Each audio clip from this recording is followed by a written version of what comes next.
Bonjour à tous et bienvenue dans ce premier épisode de l'œil d'Horus. Ces dernières semaines, on a beaucoup entendu parler d'immigration avec notamment la loi immigration. Bon, vous me direz qu'on entend parler d'immigration depuis au moins qu'on est tout petit. Ce sont un peu nos feux de l'amour, ou plutôt du désamour, qui nous accompagnent tout au long de nos vies. Quand vous regardez les médias, vous avez l'impression que le problème dans ce pays, c'est l'immigration. La planète brûle, c'est de la faute de l'immigration. L'inflation grimpe, c'est de la faute de l'immigration. Le chômage, vous l'aurez deviné, c'est de la faute de l'immigration. Mais c'est quoi l'immigration? Et c'est qui les immigrés? C'est le sujet de cette vidéo. Jingle.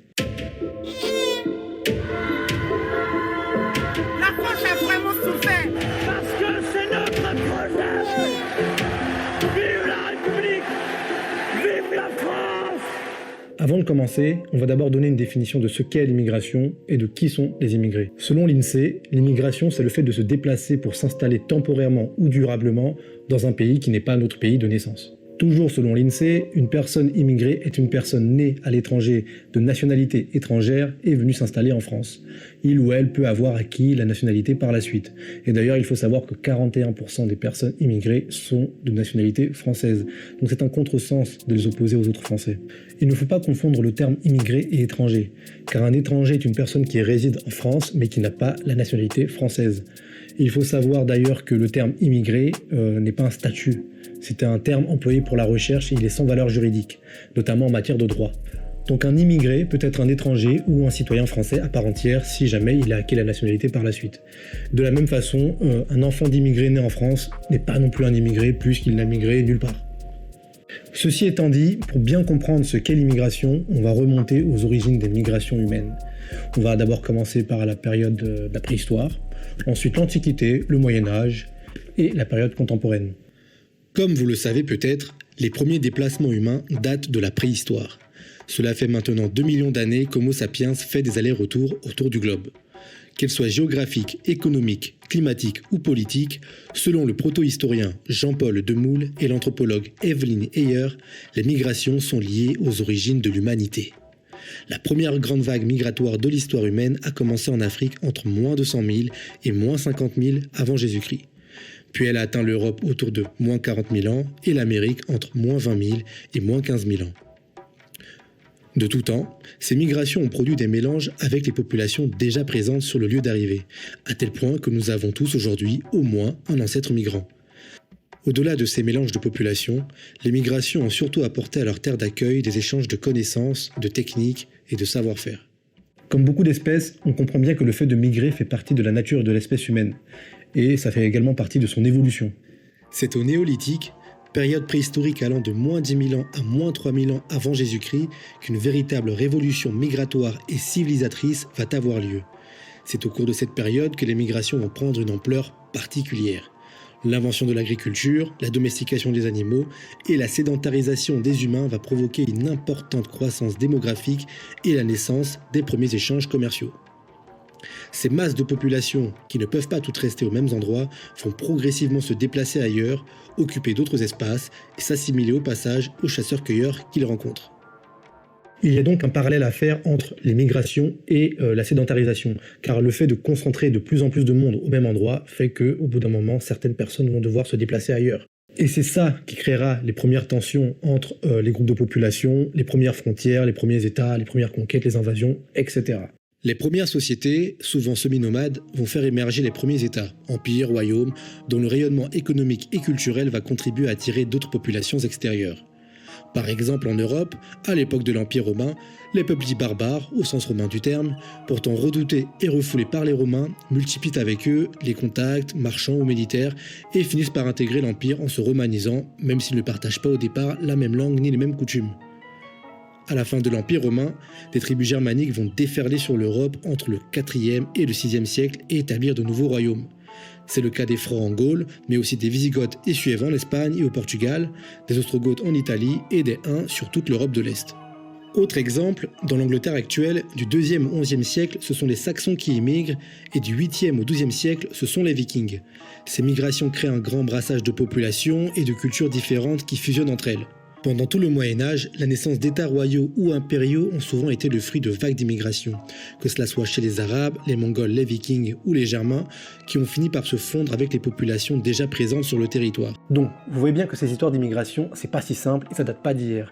Bon nombre de cultures européennes se sont construites par et avec l'immigration de diverses populations qui arpentent le globe. Dans la première partie de cette vidéo, on a retracé l'histoire de l'immigration sur le temps long. À présent, on va s'intéresser donc à l'histoire récente de l'immigration, et notamment en Europe. La Seconde Guerre mondiale, je crois que c'est l'événement de l'histoire dont on nous a le plus parlé à l'école. Cependant, ce qu'on nous a pas assez dit, c'est que cet événement va avoir des conséquences majeures sur les mouvements de population. Après la défaite du Reich allemand en 1945, les rescapés des camps nazis vont rémigrer vers leur pays d'origine. Parmi eux, il y aura notamment des Juifs d'Ukraine, de Hongrie ou de France pour les groupes les plus nombreux. D'autres encore vont émigrer vers la Palestine ou les États-Unis. À cela s'ajoute la population allemande installée sur les territoires occupés par l'Allemagne nazie, soit 1,4 million d'Allemands. Il y aura aussi le retour de 12 millions de prisonniers de guerre dans les pays vainqueurs, mais aussi chez les vaincus. Nombre d'entre eux resteront prisonniers jusqu'en 1955, afin de reconstruire les pays dans lesquels ils sont prisonniers. La guerre ayant fait 37 millions de morts, l'Europe manque cruellement de main-d'œuvre. C'est aussi pour cette raison qu'en 1946, des pays tels que la France, la Belgique ou l'Angleterre feront appel à la main-d'œuvre italienne. À cette époque, l'Italie comptait 45 millions d'habitants, mais le taux de chômage était lui aussi très élevé. Les migrations italiennes seront parfois mal acceptées dans les pays d'accueil. Et pourtant, au début des années 1960, des pays comme la France ne comptaient que 1,2% d'Italiens dans sa population totale. En Belgique, on était à 2,2%. À ces migrations vont se succéder les Portugais, les Yougoslaves et les Turcs, principalement en Allemagne. Très souvent, ils seront régularisés et pour beaucoup dès le passage à la frontière. Aux migrations intra-européennes vont s'ajouter des mouvements externes dus à la décolonisation des empires coloniaux. 380 000 Belges pour la République démocratique du Congo, 1 million de Français d'Algérie, plus 40 000 harkis, soldats algériens qui se sont battus aux côtés de l'armée française lors de la guerre d'Algérie. Donc on voit bien ici qu'après 1945, les États européens ont cruellement besoin de main-d'œuvre pour reconstruire des États ravagés par la guerre. Mais le choc pétrolier de 1973 va venir servir un discours anti-migration qui va donc venir durcir les politiques migratoires, même si dans les faits, il va y avoir de nombreuses dérogations. L'idée reçue d'une vague migratoire qui déferle sur l'Europe était pourtant bien loin de la réalité.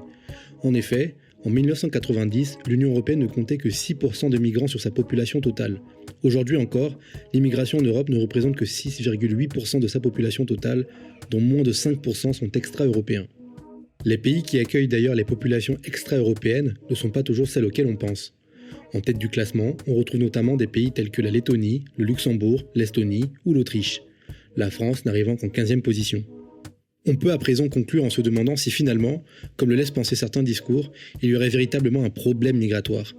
En effet, on a pu voir tout au long de cette vidéo que non seulement l'immigration était tout à fait naturelle chez notre espèce, mais aussi qu'elle a joué un rôle considérable dans le développement de nos sociétés. Du coup, on peut légitimement se poser la question de savoir si une loi telle que la loi immigration ne vient pas plutôt freiner le développement naturel d'une société. En effet, un pays comme la France, par exemple, a besoin d'immigration, elle a besoin de main-d'œuvre pour remplir les métiers considérés comme étant en tension, tels que le bâtiment, la restauration.